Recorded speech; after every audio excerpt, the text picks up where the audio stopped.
সকাল সকাল চলে আসলাম একটু ছাদ বাগানে। আর ওয়েদারটা খুব একটা ভালো ছিল না, হালকা একটু বৃষ্টি ছিল সকালবেলা। হঠাৎ চোখে পড়লো একটা কদবেল আমার গাছে। খুশিতে মনটা ভরে গেল, একটু স্পর্শ করে দেখছিলাম। তো এই গাছটাতে আমার অনেকগুলো ফুল এসছিল, অনেকগুলো কড়ি এসছিল, কিন্তু একটাও টেকেনি, সব ঝরে পড়ে গেছে।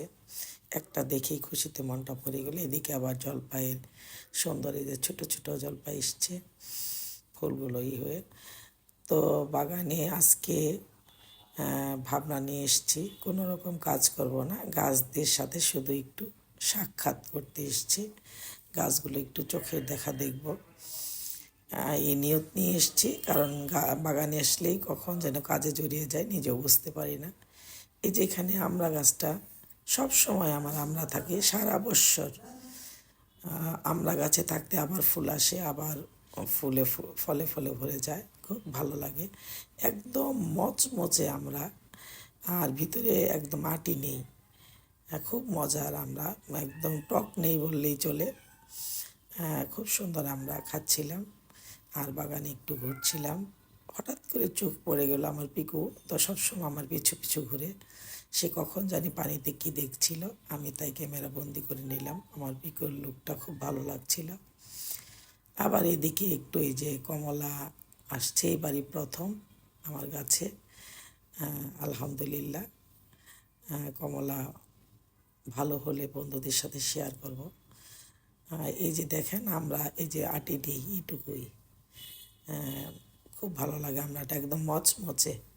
আর এই যে দেখতে পাচ্ছেন এখানে ভুট্টার গাছ, এরকম সুন্দর দু একটা গাছ যদি গাছের গোড়ায় হয়ে যায়, এমনিতেই হয়েছে, আমি এটা লাগাইনি, তাহলে তখন আমি এটা রেখে দিই। আমার বাগানে অনেক এরকম আছে। দেখেন আমার ময়লা গাছের গোড়ায় যে ময়লা দিই, এখানে যে অনেকগুলো চারা হয়েছে, এখানে একটা চারা আবার উপরে উঠেও গেছে। এই গাছটা খুব সুন্দর হয়েছিল, তাই আমি উপরে জানলাতে উঠিয়ে দিয়েছি। আলহামদুলিল্লাহ, অনেক সুন্দর হয়েছে, একদম ফুল এসছে। এদিকে আবার একটা পুঁই শাকের গাছও এমনিতেই এভাবেই উঠে গেছে। ওয়েদারটা খুব একটা ভালো ছিল না, টিপ টিপ বৃষ্টি ছিল সকালে, এখন আকাশটা বেশ মেঘলা। মনে হচ্ছে ঝুম বৃষ্টি হবে এরকম মনে হচ্ছে।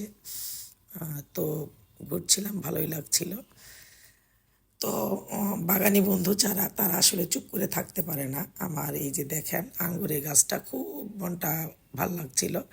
অনেক বড় বড় পাতাগুলো, বেশ সুন্দর গাছটা, পুরো মাচায় ছেয়ে গেছে। তো যা বলছিলাম, বাগানি বন্ধু যারা, তারা কখন যে মনের অজান্তে কাজে লেগে যায়, আসলে এটাই বাস্তবতা। দেখেন কখন যে আমি পরিষ্কার করছিলাম আমার মরা পাতাগুলো, মনে হচ্ছে বৃষ্টি নেমে পড়বে এরকম। আকাশটা খুবই মেঘাচ্ছন্ন, ঝুম বৃষ্টি নামবে মনে হচ্ছে। এদিকে আমি ছাদে একটু টুকটাক ওই যে গাছের পাতাগুলো ছিঁড়ে দিচ্ছিলাম, মরা পাতাগুলো। তো ভালো লাগছিল, নামতে ইচ্ছে করছিল না। এখানে আবার একটা সুন্দর ছোট্ট জাম্বুরা, একদম কমলার মতো, খুব মাশাল্লাহ,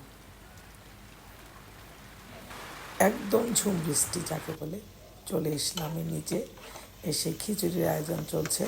তো একটু নরম নরম খিচুড়ি রান্না করে নেব, যেই ভাবনা সেই কাজ। এত মজার একটা রেসিপি আমার বন্ধুদের সাথে শেয়ার করব না, তা কী করে হয়। তো নরম নরম খিচুড়ি রান্না করব ভাবছি। তরকারিটা পুরো মাংসটা ঢেলে দিলাম, খুবই মজার হয়েছিল। এত মজার একটা রেসিপি আমার বন্ধুদেরকে সাথে শেয়ার করলাম। সবাই ভালো থাকবেন, সবাই প্রতি দোয়া ও ভালোবাসা রইল। আসসালামু আলাইকুম।